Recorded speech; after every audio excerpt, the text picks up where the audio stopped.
Welcome to the Rocky and Meisty Show presented by Jew Stool. Thank you for joining us, everyone. Let's get right into it. You're completely missing the boat, Amr. You're at the wrong dock. I'd have to say this. If he's looking to go to a new team, the last thing he wants to do is be like, oh, I'm not. No, he's got to show up. And he's got to show the Browns, you just lost $250 million by not playing, by not giving me that money. You're going to give it to him? Go for it. This is crazy. Tyreek killed one of the Dolphins for 5 hits. Second to division.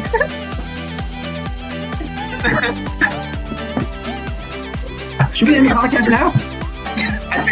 I bet breaking news. Should we end it now? Now or later? Which one? I walk out right now. Hear it first. That's asinine. You're crazy. He's got the full package. No way. Speed. I don't care. No way. I can't even. It's hard to even look at you right now when you say something like that. That's crazy. We want to talk about legacy-defining plays and legacy-defining throws. 13 seconds, and you get the ball in field goal range. That is absolutely insane. I'm going to be frank with you guys. Mitch Trubisky is not a good NFL quarterback. He has never been. Okay. And guess what? In basketball, you use a basketball. In football, you use a football.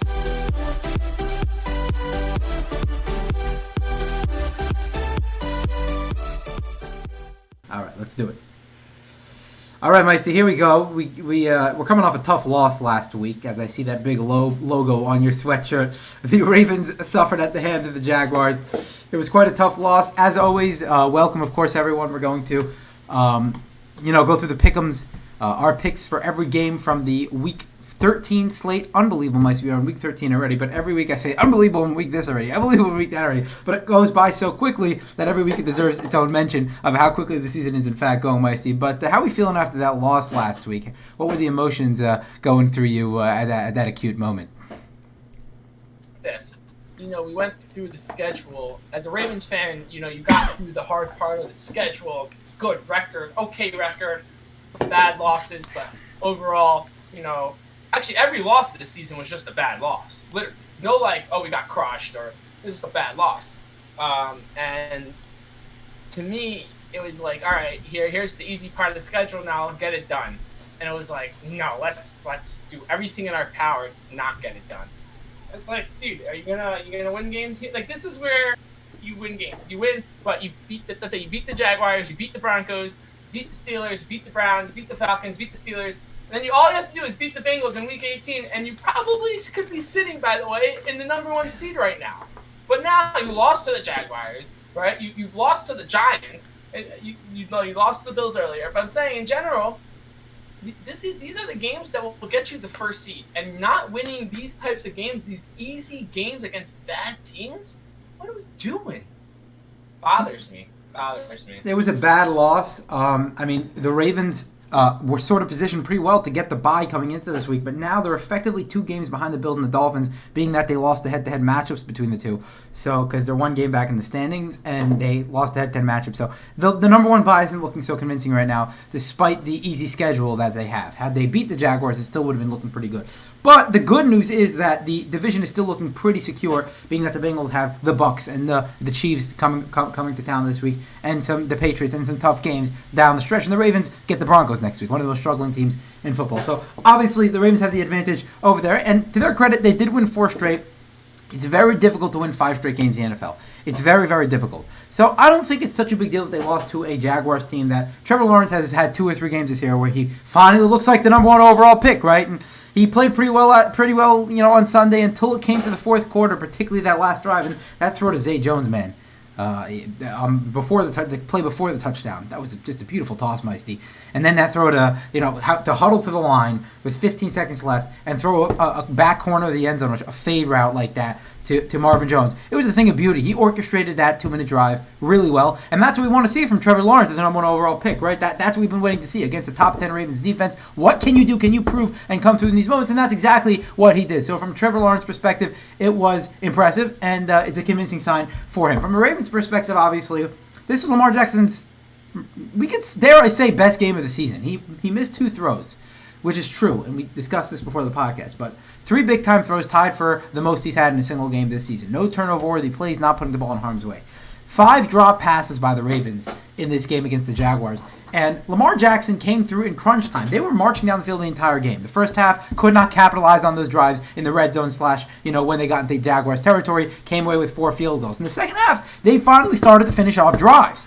And particularly that last drive of Lamar Jackson, that big-time throw to Deshaun Jackson. Mark Andrews is streaking over the middle of the field. He could have easily settled for his 15-20 yards and called it a day. Instead, he decided to go for the 60-yard bomb to Deshaun Jackson, who just seems to, every time he gets signed by a team, like a few games into his stint with that team, he makes like a big 70-yard play, and that's all he does, because he still has that ability to run past the defense, Meisty, you know what I'm saying? That's Deshaun Jackson. It's like one big 70-yard play, and then you won't see him again. Maybe a few weeks later, he'll make another big 70-yard play, right? But you don't have like 10, 15-yard dink and dunk plays with Deshaun Jackson. Not the way it works. So that was convincing. Lamar, in general, has been playing much better this year than last year. He's actually PFF's 6th rated quarterback in the league because you're coupling together rushing ability, which he's been the best rushing quarterback in football this year, and his passing ability. He's been a 12th or 13th ranked passer in the league this year. He's been more middle of the pack, even slightly above average. So he's taken care of the ball in the last 6 weeks. Only one big time throw, Meisty. Only one turnover worthy play. Only put the ball in harm's way once in the last 5 weeks, I believe. And he's certainly being a little more cautious. He has not been good on throws of 20 yards or more, so he's throwing the ball more at the short and intermediate. But it's fine. He's taking care of the ball, and they won 4 games in a row because he didn't turn the ball over. Why did they lose those 2 games against the Bills and the Dolphins, the 3 games, the Bills, Dolphins, and Giants? Late turnovers by Lamar Jackson. He didn't do that. That's why they won. They lost this game also because of a late turnover to Gus Edwards. Don't turn the ball over late, and you won't give up leads. That's what it comes down to. The Ravens are a very good football team. They've got up on double digits they've got up by 2 scores in every single game this year. They just have to find a way to secure these victories. That's what it comes down to, Meisty. Another big part of this game was it just shows you how big a guy like Kyle Hamilton is. People always were saying to me, Kyle Hamilton, why would we pick him? Was that really the best option in the draft? This, that. And if this game doesn't show you how important a guy like Kyle Hamilton is to the team, the safeties were just brutal. I said it before the game. I told the guys I was watching them, I was like, listen, get ready. There's going to be a lot of deep balls. And that fact that Zay Jones had 140, when was the last time a receiver really went off like that against the Ravens? It's very rare. Very rare for one receiver to literally just go off like that.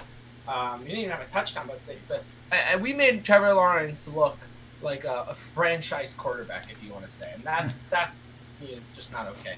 But I will say this: in the last 4-5 weeks, with Roquan Smith now also, Patrick Queen has been looking magnificent. I must say that, and a guy that I personally have gone after. I've been like, this guy is so bad. Get him off the team. All right, I give credit where credit is due. So my credit this week is to Patrick Queen for just continuing to step up. I always just say Patrick Queen was always in the right place, never making the right play. Now he's in the right place, in the backfield, making the right tackles, and actually making the tackles. It's one thing to get to the tackle, now make the tackle. So but yes, other than that, I think the Ravens.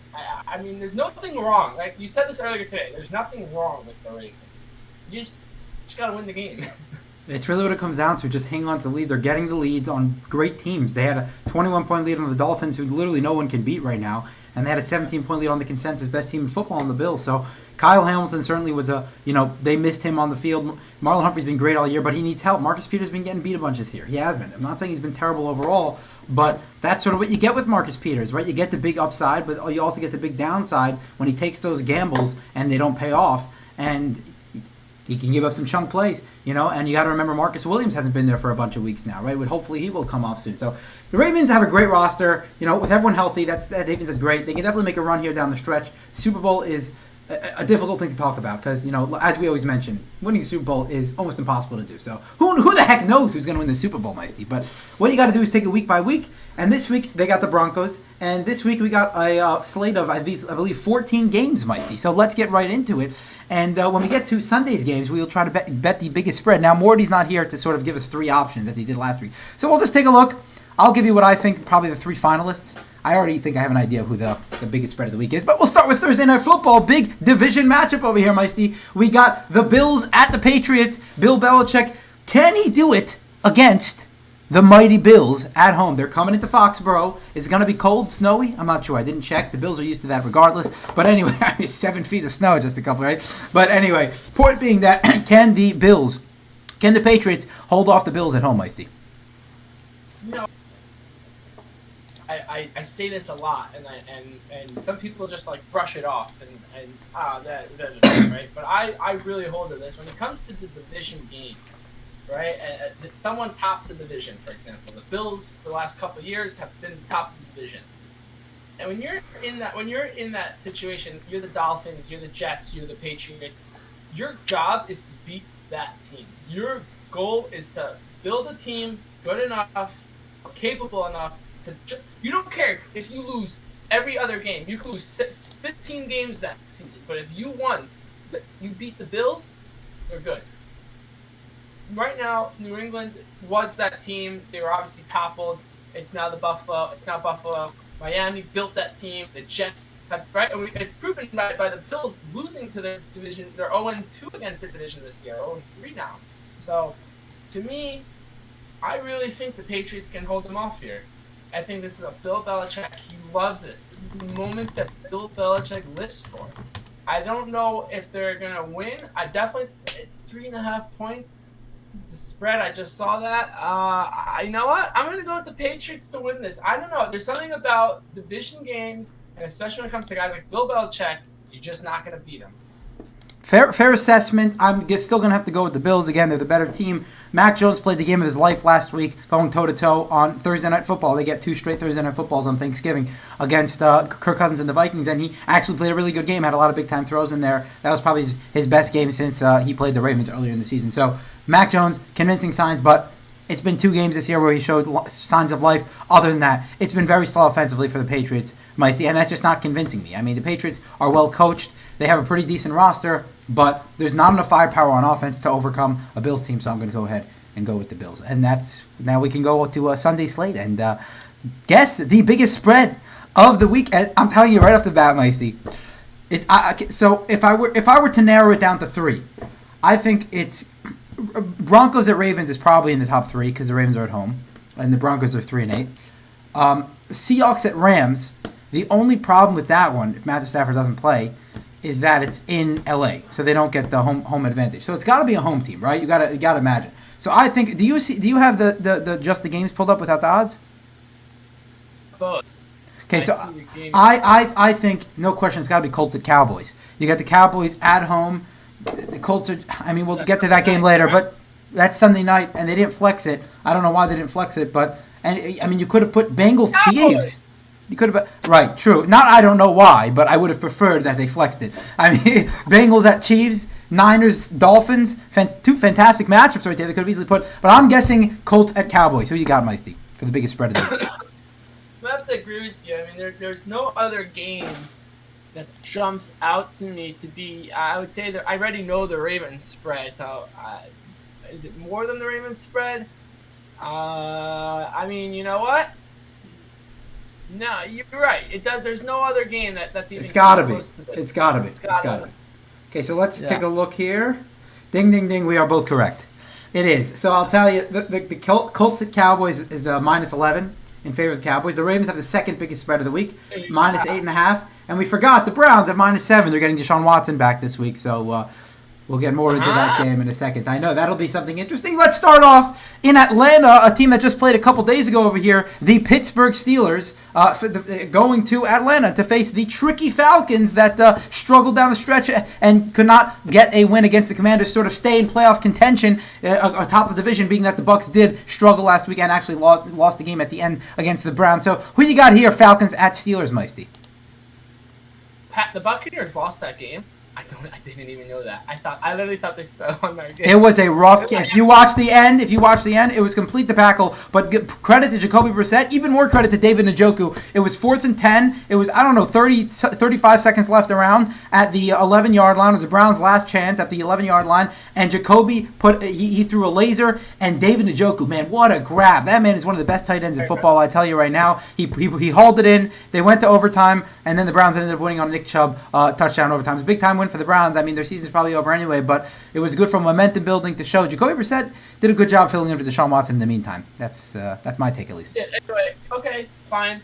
I will sit here again, and I will say this. When it comes to the Falcons, they always find ways to lose.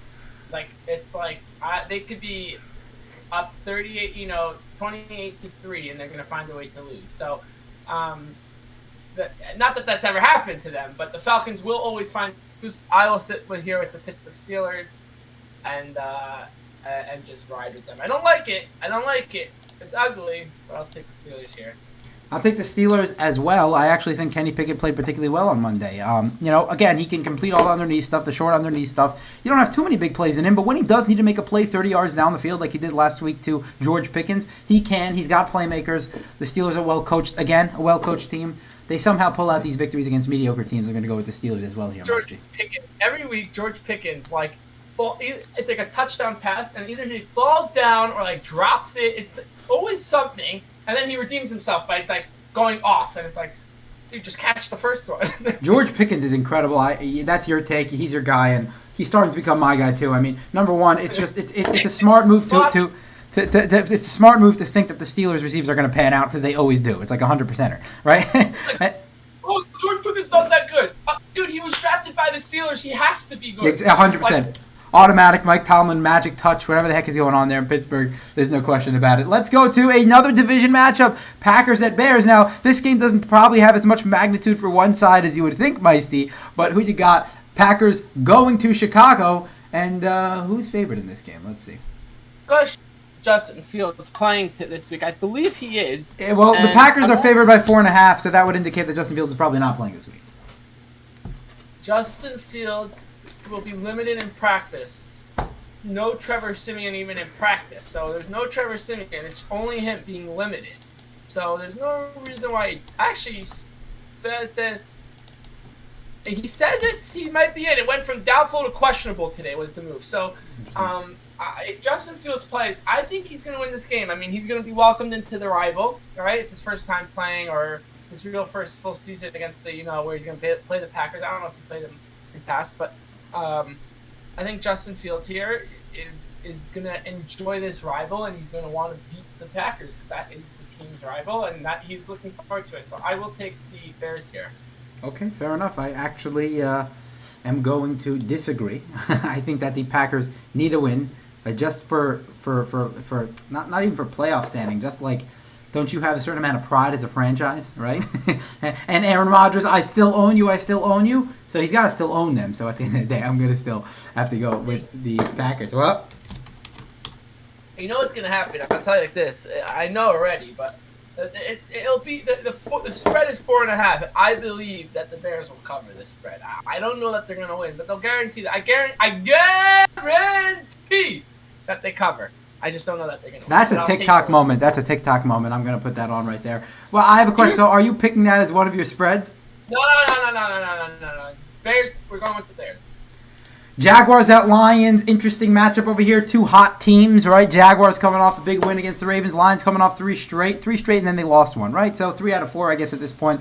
Anyway, point being, a near win, nearly coming off a 4 straight against the Bills, right? They were this close to winning that game, so they look great in that game. Competed till the end. Who you got here, Meisty? Jaguars at Lions. The Jaguars, since outside of 2017, have they ever in their history won 2 games in a row? Give me the Lions to cover this one.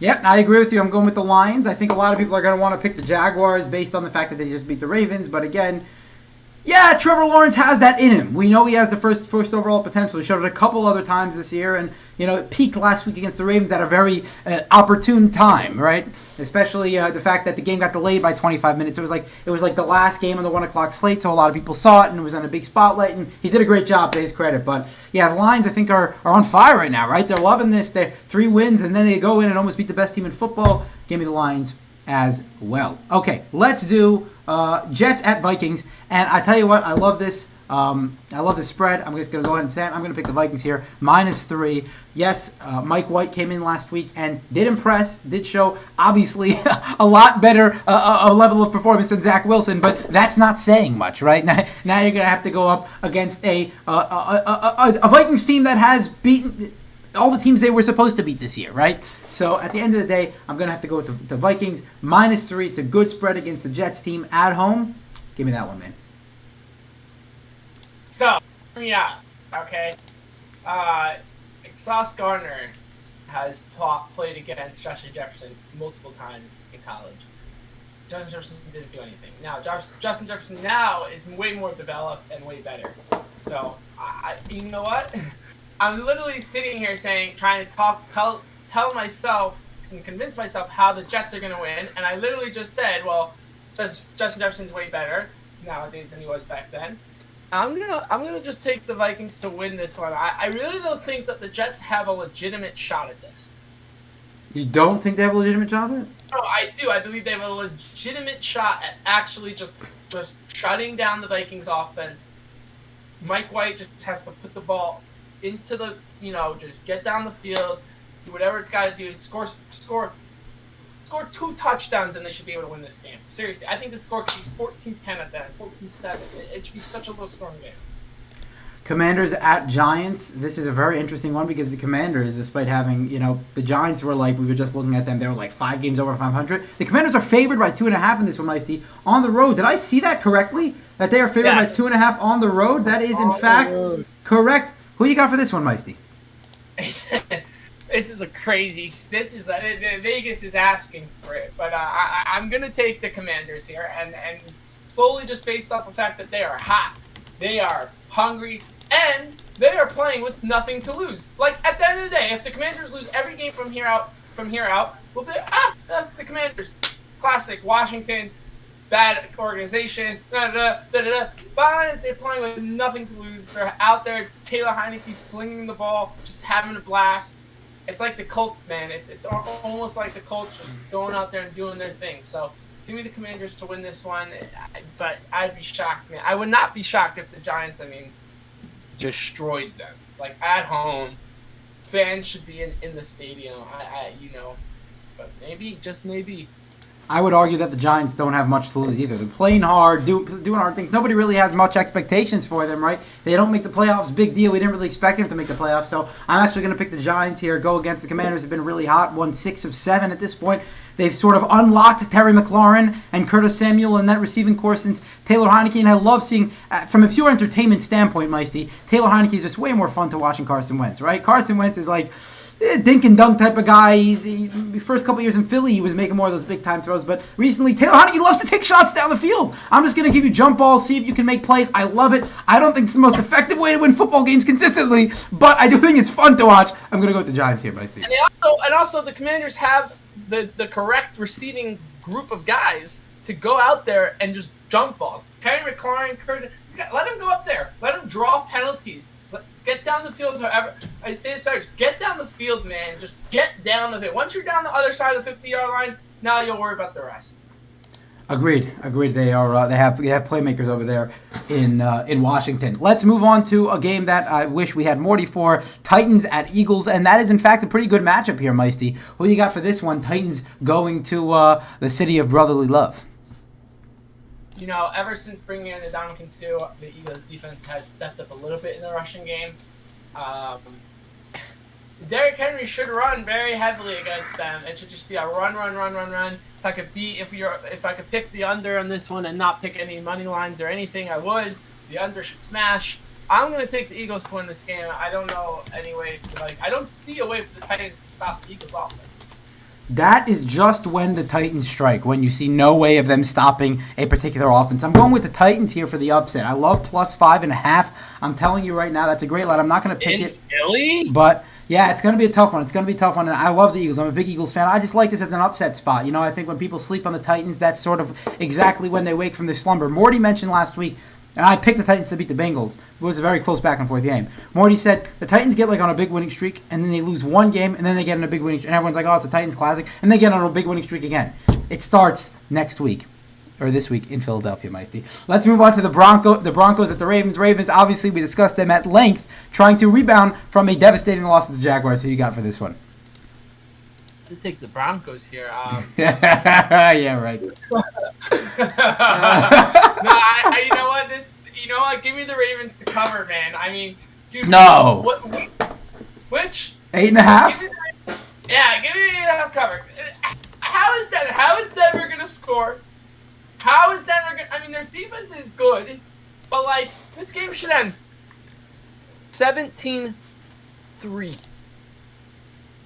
What did you say? What score? 17-3. Ravens win the game 17-3. Yep.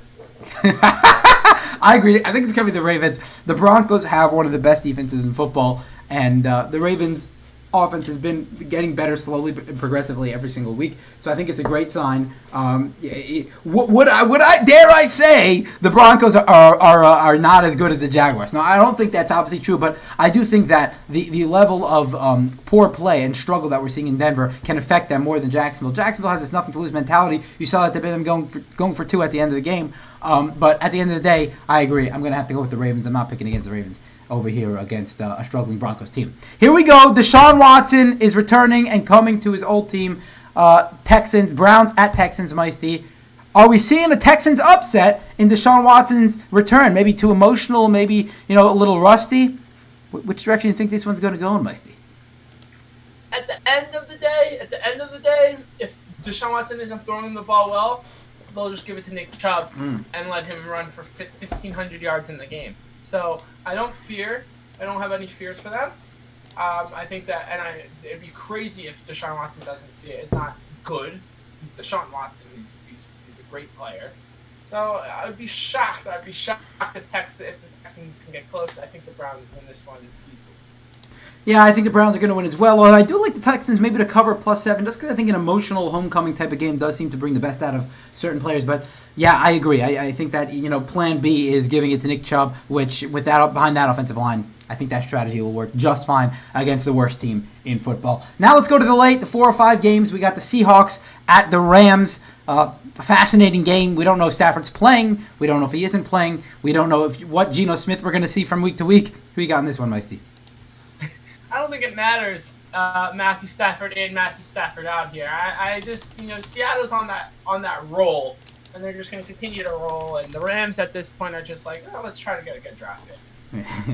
Completely agree. That's what they should be doing, especially because they literally traded all their draft picks for Matthew Stafford. So I'm going to go with the Seahawks here as well. Let's see what Geno Smith can do down the stretch here. Maybe they're competing with the Niners here to try to win this division, and this is going to be a big game just because division record matters. It comes into play when it comes to tiebreakers. So Seahawks, big game for them. Let's see them show up. Speaking of the Niners, we got a big game at the same time as this one. Dolphins at Niners. Wow. I mean, this is a good matchup, Meisty. You got the Niners and all of Kyle Shanahan's toys. You got all of Mike McDaniel's toys, however you pronounce it. His toys, right? There's a lot of toys over here, right? You got Tyreek Hill, Deebo Samuel, Jalen Waddle, George Kittle, Christian McCaffrey, and now what's his name? I forgot the third string receiver on the Dolphins who's been scoring a touchdown every single week all of a sudden. Mike Gesicki. You got a lot of. This is going to be a fun offensive output, Meisty. Who you got coming on top in this one?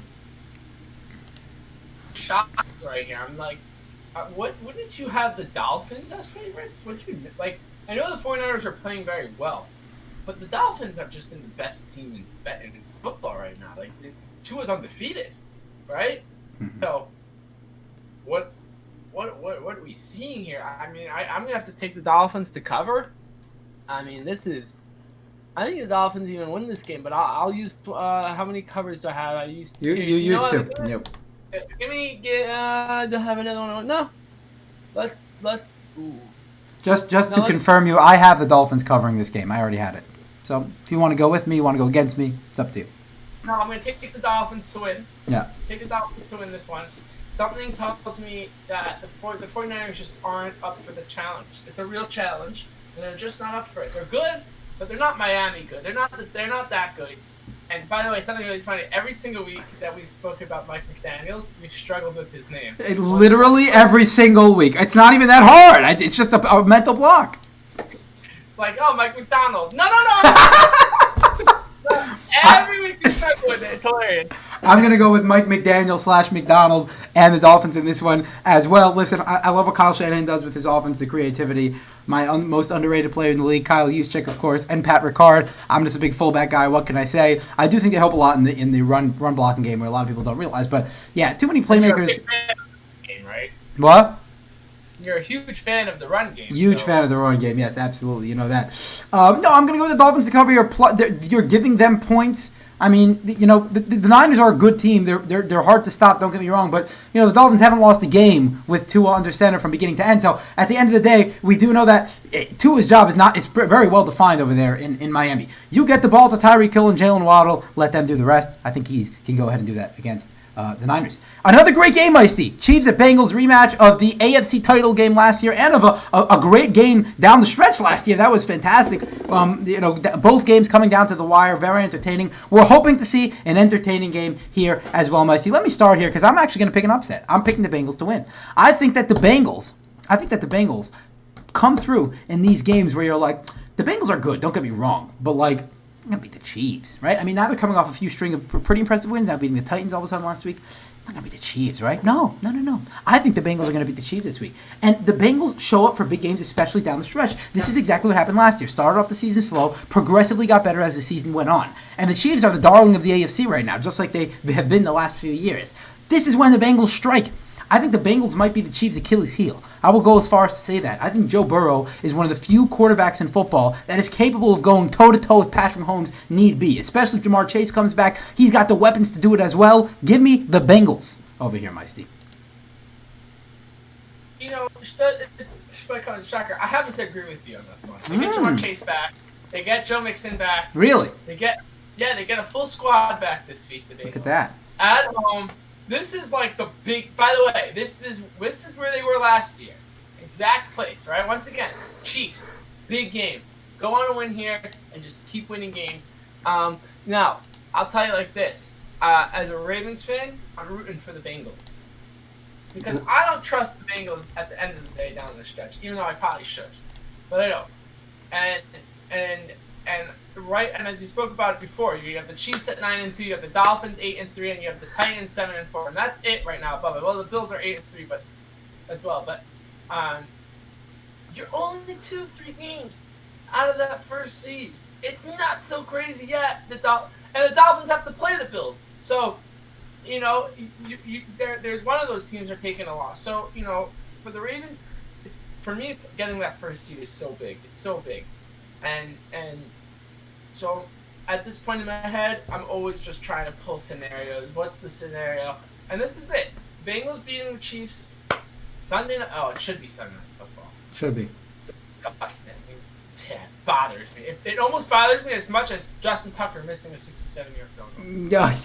He's washed, Tucker. My friend texted me after the game. He's like, Tucker's washed. I'm like, that's a good one, right? Tucker is definitely washed. 67. Here's the thing, if you keep sending him out there for these long field goals, he's going to get too used to missing, and then he's going to be washed. So. Right, too used to. He missed one 67-yarder outdoors. Let's, too used to missing long field goals, right? Chargers at Raiders to wrap up the late window. We got the Chargers favored by 1.5 against a Raiders team that are coming off two very exciting wins, Meisty. Overtime, walk-off victories, 2 weeks in a row. I want to know how often that's happened, but the first week I was very grateful because it was Devontae Adams. Actually, I think I beat you. That was my nail in the coffin against you, Meisty. Was I not playing you? I was, and that was like my nail in the coffin when Devontae Adams got the overtime touchdown.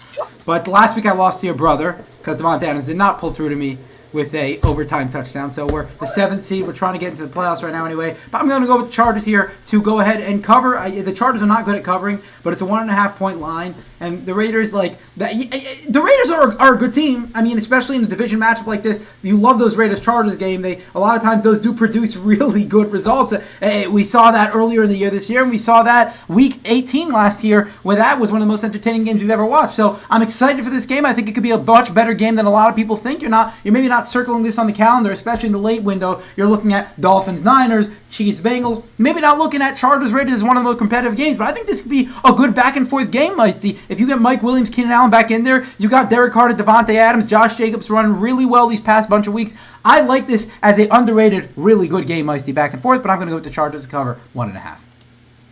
So something that's really funny is the Chargers are they're like the Falcons, where they find ways to lose games, but they have good players, so they win games also, right? Mm-hmm. To me here, I believe the Chargers cover. I believe that they like you said, the Raiders got lucky. The Raiders are getting lucky. They're also talented, but been getting lucky. There's luck. A lot of things just been falling their way the last couple weeks. That ends here. It ends now. The Chargers are coming to town to take over Vegas. So give me the Chargers to cover. You want the Chargers? Well, you already did 3 covers. You already did 3 spreads. The Lions, Ravens, and Dolphins. No. Dolphins switched to win, and this is going to be the cover. And you're just doing Chargers to cover straight up. Yeah. I had the Dolphins winning and Chargers to cover. Okay, let's go to Sunday Night Football. Done. No, I almost did the wrong tune. What tune is it again? Dun dun dun dun dun dun. That's it. I got it right this time. Colts at Cowboys. This should not be Sunday Night Football, but we know why it is. The big market. At the end of the day, there's so many good games this week in the 425 window. Okay, that's fine. Scott Hansen will take care of us there anyway. I'm gonna go with the Cowboys here. The Colts struggling to find their identity on offense. The last drive of the game against the Steelers on Monday night, I'm not sure if you watched the game, but it was like they had 4 minutes left, right? They started at their own 7-yard line. Michael Pittman over the middle field. He's wide open. But Matt Ryan sort of floats the ball to the point where it didn't really look like he was wide open. It looked like he was covered. Michael Pittman, being a great hands receiver as he is, sort of muscled the ball into his possession and caught it for what looked like a 50-yard gain. Was only a 28-yard gain, Meisty. But at the end of the day, they drove down the field, almost won that game, almost competed with the Steelers. But the offense is just so sluggish, man. Even though the blocking up front's been a little better recently, but I think the Cowboys are going to take this one, Meisty.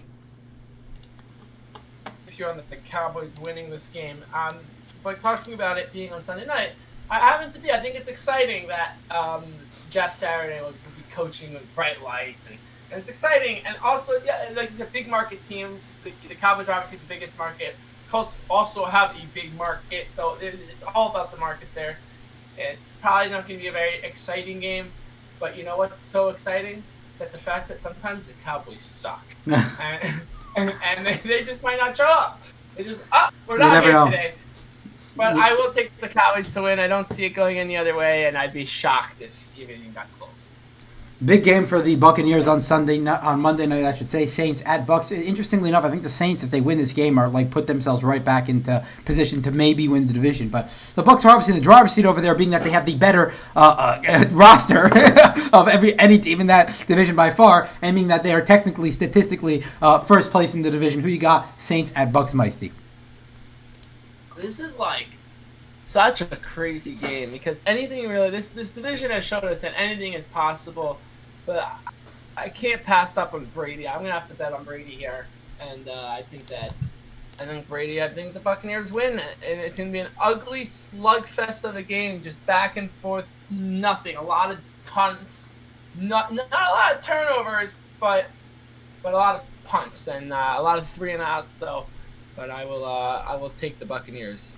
Saints are the one team, I believe, that swept the Bucs last year, right? That was that Sunday night output that the Bucs had lost 9-0 or something like that. So, the Saints are certainly somewhat of an Achilles heel to the Bucs, but I agree. Doesn't mean I can bet against them. That happened earlier this year when the Saints played the Bucs, and we're like, well, the Saints somehow beat the Bucs, even though they're not nearly as good as them. But I'm not going to rely on that to happen. Even though technically, yes, there's just every team has that Achilles heel. Like the Ravens against the Jaguars is a perfect example. The Jaguars have beaten more games against the Ravens than the Ravens have beaten the Jaguars. They own the series with the Ravens since they've come into existence, which is interesting. You wouldn't think that. The Ravens have been a much better team since they've both come into existence. But that's just the way the NFL works. You never know. I'm still going to have to bet on Brady, go with the Buccaneers as well. And with that being said, that's our slate for Week 13. I have to go here in a minute, but final thoughts over here, Meisty. Which is your favorite headline of the week? Are we liking Dolphins, Niners, all those playmakers? We liking Chiefs, Bengals, the rematch of the AFC Championship? We're liking Deshaun Watson coming back. What are you most excited to see this week? I already know what my answer is. In the early games, I'm looking forward to seeing Deshaun Watson play, just to see him play. Excuse me. Wait, excuse me there. But once again, I am probably joining you, looking for Mike McDaniels versus Shannahan or whatever. I am excited for that game. That game should just be one of those coaching who's got the last punch and it's gonna this and that. It's gonna be an exciting game. It'd be the most unfortunate thing for football if that game is not exciting. Agreed. That would let us all down. Certainly, it's Chiefs, Bengals as well. But I agree with you. I think Deshaun Watson coming back sort of piques my interest the most. I'm curious how that experiment's going to work out in Cleveland, being that they dumped so much salary into him, right? So that they made a huge investment. Jacoby Brissett's come in there and played well. They haven't necessarily lost 7 games through 11 weeks in the season because of Jacoby Brissett. The defense has been a enormous letdown, Meisty. Not to put all the blame on them, but most of the blame that belongs on them. So it's going to be interesting to see how Deshaun Watson comes in here and maybe tries to win them a few games. It's not likely they'll make a late playoff push, but just seeing how he sort of fits in that Cleveland scheme will be interesting for the next 4 years of this contract. So we're looking forward to it. We're looking forward to some exciting games on paper, Meisty, in Sunday, and I'm sure there will be some games that we don't expect to be so exciting. That happens every week. That will, in fact, go ahead down to the wire and be exciting. Looking forward to it, Meisty. Week 13 in the NFL. And say, since we probably won't be reconvening till next week, let's go Team USA. Congratulations. Congratulations to Team USA, absolutely. Absolutely. USA. USA. USA. It's called soccer. It's called soccer. Remember, subscribe, everyone. The Rocky Meisty Show on YouTube, Spotify, Apple Podcasts, your preferred platform. And go Team USA. Go Ravens. Go football. Both footballs. Let's go, baby.